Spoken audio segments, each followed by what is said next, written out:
Hello guys welcome again. आज चाहिँ म यस्तो चटक्क परेर मेकअप गरेर जाँदैछौँ प्याक एन्ड सेपमा। हावा चाहिँ भयङ्कर चलिरहेको थियो अनि जाडो जाडो पनि थियो अनि त्यही भएर म चाहिँ ज्याकेट लगाएर गयौँ हामी हाम्रो मिसनतिर। Mission survive for the 15 days।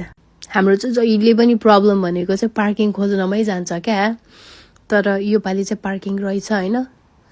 अनि राख्यौँ हामीले पार्किङमा गाडी। देन हामी गयौँ हाम्रो मिसनतिर। हामी चाहिँ जहिले पनि अलिअलि मात्रै सामान किन्ने 15 days लागि भनेर जान्छौँ होइन, बजेट फ्रेन्डली भनेर जान्छौँ। तर हाम्रो प्रब्लम चाहिँ के छ भने हामी मान्छे चाहिँ गरिब हो होइन, तर मुख चाहिँ एकदम धनी छ क्या। त्यही भएर कहिले पनि बजेट फ्रेन्डली चाहिँ हुँदैन क्या।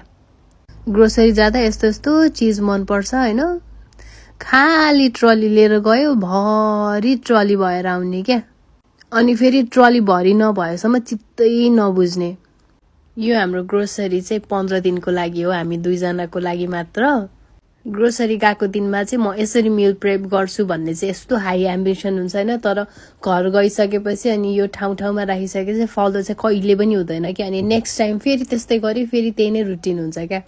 ग्रोसरी लिने बेलामा चाहिँ हाम्रो मेन एम चाहिँ के हुन्छ भने होइन, no eating out, no spending on unnecessary things, no snacking out भन्ने हुन्छ। तर त्यो चाहिँ भन्ने मात्रै कुरा हो क्या। त्यो कुरा चाहिँ हामीले कहिले पनि फलो नै गर्दैनौँ। Life in New Zealand be like काम गर्यो, पैसा कमायो अनि पैसा जति सबै केमा स्पेन्ड हुन्छ, ग्रोसरीमा, रेन्टमा स्पेन्ड हुने। अनि like if you want to spend anything on yourself भन्यो भने चाहिँ 2 चोटि सोच्नु पर्ने क्या। And guess what? We have spent $305 on our 15 days of groceries. $305 को बिल देखेर एकछिन साइलेन्स त हुन परिहाल्यो। Anyways, wish us luck for 15 days. Bye. See you in next video.